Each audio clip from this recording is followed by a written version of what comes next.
And, so I think we're still quite communitarian in Scotland. And I think that we need to be reaching out to that. But one of the key issues is also, in the end, it all comes back and lands in our lap.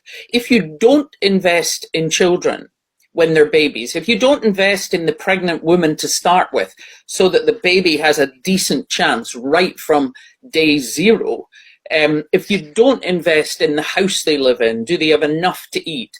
Is the air clean around them? Is it safe to walk to school? Then you will be picking up the pieces for the rest of their lives. And I remember when I was at Westminster, I was vice chair of the Health and All Policies Group.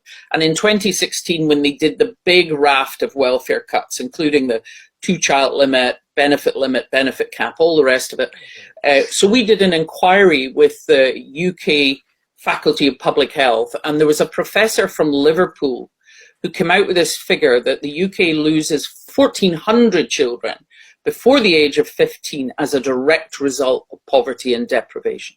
Now that's the size of a secondary school. Can you imagine if the roof of a secondary school was collapsing every year and killing that many children? Wouldn't we do something about it? And it's multifaceted. It's miscarriage, it's low birth weight, it's prematurity, fetal alcohol syndrome, house fires, road accidents, addiction, violence, suicide.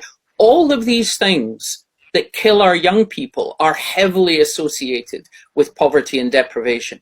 And that's very much why the Early Years Collaborative involving Sir Harry Burns put such an emphasis on that beginning of life. Because if you spend the money there, they have a much better life, and you're not putting them in prison or picking up the pieces later on.